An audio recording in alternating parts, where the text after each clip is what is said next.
Hello दोस्तों, स्वागत है आपका education for success YouTube channel पर। दोस्तों, जैसा कि आप जानते हैं कि मिशन चंद्रयान 3 सक्सेसफुली लॉन्च किया जा चुका है। तो अगर आप किसी भी गवर्नमेंट एग्जाम की तैयारी कर रहे हैं तो इससे रिलेटेड जितने भी इंपॉर्टेंट क्वेश्चन बन सकते हैं वो सारे हम इस वीडियो के अंदर डिस्कस करेंगे, क्योंकि ये एक काफ़ी ट्रेंडिंग टॉपिक हो जाता है और इससे रिलेटेड क्वेश्चन आपके एग्जाम्स में 1 से 2 क्वेश्चन जरूर पूछे जाएंगे। तो चलिए बिना किसी देरी के वीडियो को शुरू करते हैं। क्वेश्चन नंबर 1 है, चंद्रयान 3 मिशन की लॉन्च तिथि क्या है? चंद्रयान 3 मिशन जिसकी लॉन्च तिथि थी 14 जुलाई 2023 और 14 जुलाई 2023 को ये दोपहर में 2:35 पर लॉन्च किया गया। सो ऑप्शन नंबर बी होगा यहाँ पर सही उत्तर।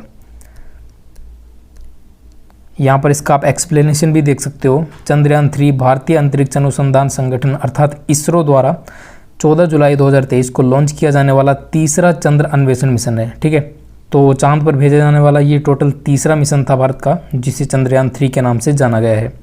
नेक्स्ट क्वेश्चन है, मिशन चंद्रयान 3 को कहाँ से लॉन्च किया गया है? इंपॉर्टेंट क्वेश्चन बनता है ये। मिशन चंद्रयान 3 को सतीश धवन अंतरिक्ष केंद्र श्रीहरिकोटा से प्रक्षेपित किया गया है। तो यहाँ पर हमारा ऑप्शन नंबर बी हो जाएगा सही उत्तर। क्वेश्चन नंबर 3 है, मिशन चंद्रयान 3 के रोवर को क्या नाम दिया गया है?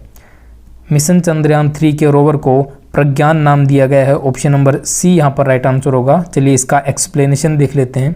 इसरो के अध्यक्ष जो कि वर्तमान अध्यक्ष हैं एस सोमनाथ, उनके अनुसार चंद्रयान 2 मिशन के सम्मान में, ठीक है, चंद्रयान 2 मिशन जो कि सक्सेसफुली चंद्रमा पर लैंड नहीं कर पाया था, उसके सम्मान में लैंडर के लिए विक्रम और रोवर के लिए प्रज्ञान नाम दिया गया है, जो कि चंद्रयान 2 के लैंडर और रोवर के ऑफिशियल नेम थे। सो उन्हीं का नाम यहाँ पर चंद्रयान 3 मिशन के लिए भी यूज किया गया है। तो लैंडर के लिए विक्रम नाम और रोवर के लिए प्रज्ञान नाम दिया गया है। इसे आप याद रखेंगे, वेरी इंपॉर्टेंट क्वेश्चन बनता है यहाँ से।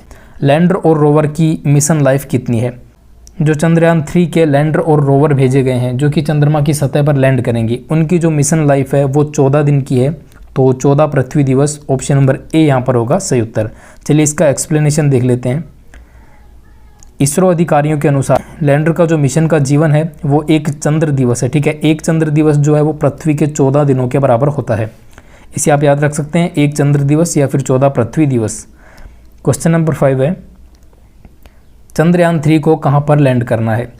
चंद्रयान 3 जिसे कि 14 जुलाई 2023 को लॉन्च किया गया है, इसे चंद्रमा के दक्षिणी ध्रुव पर अर्थात चंद्रमा का जो साउथ पोल है उस पर लैंड करना है। सो यहाँ पर ऑप्शन नंबर सी अगर हम चूज करते हैं तो हमारा आंसर राइट होगा, चंद्रमा के दक्षिणी ध्रुव पर। इस मिशन का उद्देश्य चंद्रमा के दक्षिणी ध्रुव का पता लगाना है। ऐसा इसलिए क्योंकि चंद्रमा का दक्षिणी ध्रुव जल बर्फ से समृद्ध है, जो भविष्य में चंद्र अन्वेषण के लिए मूल्यवान संसाधन है। दक्षिणी ध्रुव की खोज भी उत्तरी ध्रुव की तुलना में कम है, अर्थात उत्तरी ध्रुव पर तो काफ़ी सारे सैटेलाइट्स भेजे जा चुके हैं, लेकिन दक्षिणी ध्रुव पर अभी तक कोई भी खोज नहीं की गई है, इसलिए वहाँ उतरने के लिए वैज्ञानिक संभावनाएं काफ़ी हैं। नेक्स्ट है क्वेश्चन नंबर 6, चंद्रयान 3 को किस रॉकेट से लॉन्च किया गया है? इस क्वेश्चन को आप डबल स्टार टिक कर लेना, क्योंकि ये क्वेश्चन एग्जाम्स के अंदर जरूर पूछा जाएगा। चंद्रयान 3 जो है इसको लॉन्च करने वाला जो व्हीकल है उसका नाम है LV-M3M4। ठीक है, इसे LV-M3 के नाम से आप याद रख सकते हो। ठीक है, क्योंकि जो M4 होगा वो इसका सक्सेसर होगा, इसलिए इसको LV-M3 या M4 नाम दिया गया है। इसे आप LV-M3 नाम से ही याद रख सकते हो। चलिए समझते हैं आखिर ये है क्या। चंद्रयान 3 को LV-M3 या M4 रॉकेट से लॉन्च किया गया है। इसे पहले GSLV Mark 3 के नाम से जाना जाता था। ठीक है, पहले इसका नाम क्या था? GSLV Mark 3, लेकिन अब इसका नाम कर दिया गया है LV-M3, जिसकी फुल फॉर्म है लॉन्च व्हीकल Mark 3। लेकिन पहले जो इसका नाम था उसकी फुल फॉर्म भी आप यहाँ पर देख सकते हो, जियोसिंक्रोनियस सैटेलाइट लॉन्च व्हीकल, ठीक, जिसे GSLV Mark 3 के नाम से जाना जाता है। नेक्स्ट है क्वेश्चन नंबर 7, चंद्रयान 3 के मिशन उद्देश्य क्या हैं? चंद्रयान 3 मिशन जो कि इसरो द्वारा लॉन्च किया गया है, इसके उद्देश्य क्या हैं? तो ऑप्शन नंबर ए है, रोवर को चंद्रमा पर घूमते हुए प्रदर्शित करना। जो प्रज्ञान रोवर है उसको चंद्रमा की सतह पर घूमते हुए प्रदर्शित करना, बिल्कुल सही है। चंद्रमा की सतह पर सुरक्षित और नरम लैंडिंग प्रदर्शन करना, अर्थात चंद्रमा की सतह पर सॉफ्ट लैंडिंग कराना, ये भी इसका उद्देश्य है। यथास्थान वैज्ञानिक प्रयोगों का संचालन करना, अर्थात जहां पर इसको लैंड किया जाएगा उसके आसपास के क्षेत्रों में वैज्ञानिक प्रयोग किया जाना। तो यहाँ पर ऑप्शन नंबर डी राइट होगा, उपयुक्त सभी इसके उद्देश्य हैं। ठीक है, यहाँ पर आप एक्सप्लेनेशन देख सकते हो। नेक्स्ट है क्वेश्चन नंबर 8, चंद्रयान 3 मिशन की लागत कितनी थी? चंद्रयान 3 मिशन बहुत ही कम बजट के अंदर, क्योंकि इसरो अक्सर जाना जाता है ऐसे मिशन को कंप्लीट करने के लिए जिसकी लागत बहुत कम हो। चंद्रयान 3 मिशन को तैयार करने में जो लागत आई है वो है 615 करोड़ रुपए, ठीक है। अप्रोक्सीमेट 615 करोड़ के आसपास चंद्रयान 3 मिशन की लागत आई है, और इतनी लागत में तो एक मूवी भी नहीं बन पाती है। तो आप सोचिए इसरो कितने कम बजट के अंदर चंद्रयान 3 मिशन को लॉन्च कर रहा है। सो ऑप्शन नंबर सी यहाँ पर राइट होगा। चंद्रयान 3 मिशन की जो लागत है, जो चंद्रयान 2 मिशन था उससे भी कम है, क्योंकि चंद्रयान 2 मिशन जो है उसकी लागत थी 960 करोड़ रुपए, और चंद्रयान 3 मिशन की लागत है सिर्फ 615 करोड़। नेक्स्ट है क्वेश्चन नंबर 9। चंद्रयान 3 के लिए प्रमुख रॉकेट इंजन का क्या नाम है? चंद्रयान 3 के लिए जो प्रमुख रॉकेट इंजन का यूज किया गया है उसका नाम है क्रायोजेनिक इंजन 20, यानी कि ऑप्शन नंबर सी यहाँ पर राइट होगा। इसे आप CE-20 नाम से याद रख सकते हो, क्योंकि CE की जो फुल फॉर्म है वही है क्रायोजेनिक इंजन।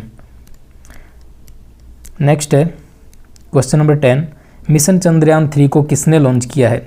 मिशन चंद्रयान 3 जिसको हाल ही में इंडियन स्पेस रिसर्च ऑर्गेनाइजेशन अर्थात भारतीय अंतरिक्ष अनुसंधान संगठन इसरो द्वारा लॉन्च किया गया है। ऑप्शन नंबर सी यहाँ पर होगा राइट आंसर। चलिए इसरो के बारे में कुछ इंपॉर्टेंट डेटा देख लेते हैं। इसकी फुल फॉर्म है इंडियन स्पेस रिसर्च ऑर्गेनाइजेशन, जिसका हिंदी नाम है भारतीय अंतरिक्ष अनुसंधान संगठन। इसकी स्थापना 15 अगस्त 1969 को अर्थात 1969 को की गई थी, और इसका जो मुख्यालय है वो बेंगलुरु के अंदर स्थित है, जो कि कर्नाटक की राजधानी है। इसके अलावा जो इसरो के पहले अध्यक्ष थे वो थे विक्रम साराभाई, लेकिन इसरो के वर्तमान अध्यक्ष की बात करें 2023 के अंदर तो वो हैं S सोमनाथ। इसे आप याद रखेंगे, वेरी वेरी इंपॉर्टेंट है। इसरो के वर्तमान अध्यक्ष हैं S सोमनाथ। नेक्स्ट है question number 11। Mission Chandrayaan 3 Bharat का चंद्रमा के लिए कौन सा मिशन होगा? जैसा कि इसके नाम से ही पता चल रहा है, मिशन चंद्रयान 3 भारत का चंद्रमा के लिए तीसरा मिशन है, ठीक है। चलिए पहले के जो 2 मिशन है वो भी देख लेते हैं। पहला चंद्रयान मिशन 22 अक्टूबर 2008 को लॉन्च किया गया था। दूसरा चंद्रयान मिशन जो है वो 2019 में 22 जुलाई को प्रक्षेपित किया गया, और जो तीसरा चंद्रयान मिशन है जो कि हाल ही में 14 जुलाई 2023 को लॉन्च किया गया है। सो ये हैं तीनों चंद्रयान मिशन, इनको आप फैक्ट्स के साथ याद रखेंगे। अगला है क्वेश्चन नंबर 12। चंद्रयान 3 का कुल वजन कितना है? चंद्रयान 3 का जो कुल वजन है वो है टोटल 3900 kg अर्थात 3900 किलोग्राम। ऑप्शन नंबर बी यहाँ पर राइट होगा। अब देखिए इसके कौन से पार्ट के अंदर कितना वजन है। तो अकेले जो प्रणोदक मॉड्यूल है, ठीक है, इसके अंदर 3 मॉड्यूल यूज किए गए हैं। जो प्रणोदक मॉड्यूल है उसका वजन है 2148 kg, और इसके अलावा जो लैंडर और रोवर हैं वो दोनों एक ही मॉड्यूल के अंदर आते हैं, उनका टोटल वजन होता है 1752 kg। तो टोटल मिलाकर ये वजन 3900 kg पहुँच जाता है, ठीक है। तो ये है चंद्रयान 3 का टोटल वेट। नेक्स्ट है क्वेश्चन नंबर 13। वह कौन सी चीज़ है जो चंद्रयान 3 में है और चंद्रयान 2 में नहीं थी? सो ऐसी चीज़ जो कि चंद्रयान 3 के अंदर तो है लेकिन चंद्रयान 2 के अंदर नहीं थी, वो है लेज़र डॉपलर वेलोसीमीटर यानी कि LDV, ठीक है। LDV जो टेक्नोलॉजी है इसका यूज चंद्रयान 2 के अंदर नहीं किया गया था, लेकिन चंद्रयान 3 मिशन के अंदर LDV का यूज किया गया है। अब ये एक्चुअल में है क्या, तो चलिए देखते हैं। चंद्रयान 3 के लैंडर में केवल 4 थ्रोटल सक्षम इंजन होंगे, ठीक है। 4 थ्रोटल सक्षम इंजन यूज किए गए हैं जो कि लेज़र डॉपलर वेलोसीमीटर अर्थात LDV से लैस होंगे। नेक्स्ट है क्वेश्चन नंबर 14। चंद्रयान 3 में निम्नलिखित में से क्या गायब है? चंद्रयान 3 के अंदर रोवर भी है जिसे हम लोग प्रज्ञान रोवर के नाम से जानते हैं, लैंडर है जो कि विक्रम लैंडर के नाम से जाना जाता है, और ऑर्बिटर जो है ये था चंद्रयान 2 के अंदर, लेकिन चंद्रयान 3 के अंदर कोई भी ऑर्बिटर नहीं है। चलिए इसका एक्सप्लेनेशन देखते हैं। इसरो के अनुसार चंद्रयान 2 में विक्रम लैंडर, ठीक है, और एक ऑर्बिटर और प्रज्ञान रोवर था, लेकिन चंद्रयान 3 के अंदर केवल एक रोवर और एक लैंडर ले जाया जाएगा। साथ ही चंद्रयान 2 मिशन के साथ जो लॉन्च किया गया ऑर्बिटर था वो अभी भी उपयोग में लिया जा रहा है, तो उसी ऑर्बिटर का यूज चंद्रयान 3 के लिए किया जाएगा। नेक्स्ट है क्वेश्चन नंबर 15। प्रोपल्शन मॉड्यूल का डिज़ाइन क्या होगा? जो प्रोपल्शन मॉड्यूल है उसका डिज़ाइन हमसे पूछा है, तो यहाँ पर ऑप्शन नंबर ए राइट होगा। यह एक बॉक्स जैसी संरचना है जिसके किनारे पर एक सौर पैनल और एक शीर्ष पर सिलेंडर लगा होगा, तो ऑप्शन नंबर ए होगा यहाँ पर राइट आंसर। नेक्स्ट क्वेश्चन है, यहाँ पर आप लोग इसका एक्सप्लेनेशन भी देख सकते हैं, ठीक है। इसे आप लोग पॉज करके रीड कर लेना, और अगर आप इस वीडियो को 1 से 2 बार देख लेते हैं तो आपको ये सारे क्वेश्चन फैक्ट्स के साथ इसी वीडियो में याद हो जाएंगे, आपको अलग से पढ़ने की ज़रूरत नहीं पड़ेगी। आप चाहें तो इसके शॉर्ट नोट्स भी बना सकते हैं। चंद्रयान 3 मिशन के निदेशक कौन है? जो चंद्रयान 3 मिशन हाल ही में लॉन्च किया गया है, इसके निदेशक हैं रितु करिदल। ऑप्शन नंबर सी यहाँ पर राइट होगा, ठीक है। ये इसरो की ही एक वैज्ञानिक हैं, रितु करिदल, जो कि चंद्रयान 3 मिशन को निर्देशित कर रही थी। रितु करिदल भारतीय अंतरिक्ष अनुसंधान अर्थात इसरो की एक प्रमुख वैज्ञानिक हैं। वह इस साल चंद्रयान 3 के प्रक्षेपण का नेतृत्व कर रही हैं। नेक्स्ट है क्वेश्चन नंबर 17, मिशन चंद्रयान 3 की थीम क्या है? वेरी वेरी इंपॉर्टेंट क्वेश्चन है, इसको आप लोग डबल स्टार टिक कर सकते हो, ये क्वेश्चन जरूर पूछा जाएगा परीक्षाओं में। मिशन चंद्रयान 3 की जो थीम रखी गई है वो है साइंस ऑफ द मून, अर्थात चंद्रमा का विज्ञान। सो ऑप्शन नंबर ए होगा यहाँ पर राइट आंसर। नेक्स्ट है क्वेश्चन नंबर 18, चंद्रयान 3 की चंद्रमा के दक्षिणी ध्रुव पर सफल लैंडिंग के बाद भारत चंद्रमा के दक्षिणी ध्रुव पर पहुंचने वाला कौन सा देश बन जाएगा? सो चंद्रयान 3 जब चंद्रमा के दक्षिणी ध्रुव पर लैंड कर लेगा तो वो विश्व का एकमात्र पहला देश बन जाएगा जो कि चंद्रमा के दक्षिणी ध्रुव पर अर्थात साउथ पोल पर लैंड करेगा। So option number A right होगा, और ये सभी भारतीयों के लिए एक प्राउड का मोमेंट होगा। तो चलिए देखते हैं कि आखिर ये जो मिशन है ये कंप्लीट कैसे होगा। LVM-3 यानी कि launch vehicle mark 3 rocket Chandrayaan को पृथ्वी की कक्षा में स्थापित करेगा। पृथ्वी की ऑर्बिट में पहुंचने के बाद चंद्रयान धीरे धीरे पृथ्वी की कक्षा में दूरी बढ़ाएगा, ठीक है, दूरी को बढ़ाता जाएगा। जैसे कि पृथ्वी की कक्षा में चला गया, उसके बाद ये धीरे धीरे दूरी को बढ़ाना चालू करेगा इस तरह से। फिर जो चंद्रमा की कक्षा है उसके अंदर ये धीरे धीरे पहुँचना शुरू कर देगा, और उसके बाद अपनी कक्षाओं को कम करता जाएगा और आखिर में आकर ये चंद्रमा पर लैंड करेगा, ठीक है। तो देखिए दूरी को बढ़ाएगा, दूरी बढ़ाने के लिए ऑन बोर्ड रॉकेट का इस्तेमाल होगा। ये रॉकेट चंद्रयान के साथ जाएंगे। इस तरह चंद्रयान चंद्रमा की कक्षा में दाखिल होगा। उसके बाद चक्कर घटाते हुए चंद्रयान चंद्रमा की निचली कक्षा में दाखिल हो जाएगा। इसके बाद चांद की सतह पर लैंडर को उतारने की तैयारी होगी। यही इस मिशन का सबसे मुश्किल हिस्सा है। इससे पहले कि विक्रम लैंडर की हार्ड लैंडिंग की वजह से जो चंद्रयान 2 मिशन था वो ख़राब हो गया था, क्योंकि 2.1 किलोमीटर की दूरी से वहाँ पर जो लैंडिंग है वो क्रैश हो गई थी। चंद्रयान इसी तरह से चंद्रयान 3 की जो सफल लैंडिंग के बाद 6 पहियों वाला रोवर जो है वो बाहर आएगा। ये लैंडर चंद्रमा की सतह पर चलकर डेटा जुटाएगा और चंद्रमा की सतह की जो तस्वीरें हैं वो विक्रम लैंडर को भेजता रहेगा। नेक्स्ट है क्वेश्चन नंबर 19, चंद्रयान 3 मिशन में इसरो को किन चुनौतियों का सामना करना पड़ेगा? अर्थात चंद्रयान 3 मिशन जो भेजा गया है उसकी सॉफ्ट लैंडिंग के अंदर कुछ चुनौतियां हैं जो आप कुछ इस प्रकार देख सकते हैं। चंद्रमा की सतह काफ़ी कठोर है और लैंडर और रोवर को अत्यधिक कठोर परिस्थितियों का सामना करने में सक्षम होने की आवश्यकता है, ठीक है। इसके अलावा लैंडिंग स्थल चंद्रमा के दक्षिणी ध्रुव के पास है, जो कि एक बहुत ही दूरस्थ और अज्ञात क्षेत्र है। दरअसल पृथ्वी से हमें हमेशा उसका नॉर्थ वाला पोल है, ठीक है, उत्तरी हिस्सा है वही दिखाई देता है, जो उसका दक्षिणी हिस्सा है वो हमेशा अंधेरे में रहता है। सो यहाँ पर ये भी एक चुनौती होगी। लैंडर और रोवर को पृथ्वी के साथ संचार करने में सक्षम होने की आवश्यकता होगी, लेकिन चंद्रमा का वातावरण बहुत ही पतला है जिससे संचार जो है वो थोड़ा मुश्किल हो सकता है। तो ये तीनों चुनौतियाँ जो हैं मुख्य रूप से ये चंद्रयान 3 के मिशन को सफल करने में बाधा उत्पन्न करने वाली हैं। सो यहाँ पर ऑप्शन नंबर डी राइट होगा।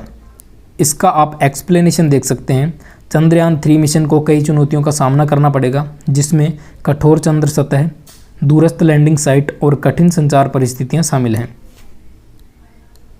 नेक्स्ट है क्वेश्चन नंबर 20, चंद्रमा पर सफलतापूर्वक अंतरिक्ष यान उतारने वाला चौथा देश कौन सा है? चंद्रमा के साउथ पोल पर अंतरिक्ष यान उतारने वाला भारत पहला देश होगा, लेकिन चंद्रमा पर सफलतापूर्वक चौथा यान उतारने वाला देश जो है वो चौथा बन गया है भारत, ठीक है। इससे पहले USA, रशिया और चाइना ने अपने जो यान हैं वो चंद्रमा पर उतार चुके हैं, ठीक है। तो यहाँ पर ऑप्शन नंबर बी राइट होगा। आप देखिए चंद्रमा पर सफलतापूर्वक अंतरिक्ष यान उतारने वाले पहले 3 देश थे संयुक्त राज्य अमेरिका, रूस और चीन, ओके। लेकिन भारत ने 7 सितंबर 2019 को ऐसा करने वाला भारत चौथा देश बन गया था, जब चंद्रयान 2 लैंडर विक्रम सफलतापूर्वक चंद्र की सतह पर उतरा, ठीक है। हालांकि उसकी जो लैंडिंग है वो क्रैश हो गई थी, लेकिन भारत चौथा ऐसा देश बन गया था जिसने चंद्रमा पर अपना मिशन भेजा हो। नेक्स्ट है क्वेश्चन नंबर 21, चंद्रयान 1 मिशन को कब लॉन्च किया गया था? चंद्रयान 1 मिशन जो कि सन 2008 के अंदर 22 अक्टूबर 2008 को लॉन्च किया गया था। ऑप्शन नंबर बी यहाँ पर राइट होगा। चलिए देखते हैं इससे रिलेटेड कुछ डेटा। चंद्रयान फर्स्ट को किस रॉकेट से लॉन्च किया गया था? तो राइट आंसर होगा PSLV XLC-11। ये क्वेश्चन आज भी एग्जाम्स में पूछे जाते हैं।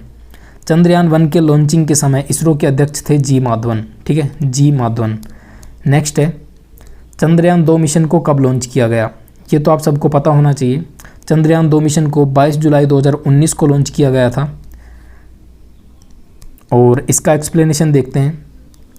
चंद्रयान द्वितीय मिशन अर्थात चंद्रयान मिशन 2 22 जुलाई 2019 को लॉन्च किया गया। इसे सतीश धवन अंतरिक्ष केंद्र श्रीहरिकोटा से लॉन्च किया गया था। चंद्रयान 2 का लैंडर चंद्रमा की सतह से 2.1 किलोमीटर दूरी के पास पहुंचने पर 48 दिन का टोटल समय लगा था और 2.1 किलोमीटर की दूरी से उसकी जो लैंडिंग है वो क्रैश हो गई थी। चंद्रयान 2 मिशन में स्थापित प्रज्ञान रोवर में कितने पहिए थे? राइट आंसर होगा 6 पहिए। चंद्रयान 2 अभियान को भारत के किस शक्तिशाली रॉकेट से लॉन्च किया गया? सो राइट आंसर होगा GSLV Mark 3। ठीक है, जिसका वर्तमान में नाम चेंज करके LV-M3M4 कर दिया गया है। ठीक है, नेक्स्ट है, वर्तमान में इसरो के अध्यक्ष कौन है? अगर आपको याद हो तो ये क्वेश्चन मैं आपको पहले भी बता चुका हूँ। इसरो के वर्तमान में अध्यक्ष हैं S Somnath. Option number A होगा राइट आंसर। लेकिन जब चंद्रयान 2 लॉन्च किया गया था 22 जुलाई 2019 को, उस समय अध्यक्ष थे K Sivan, लेकिन वर्तमान अध्यक्ष हैं S सोमनाथ।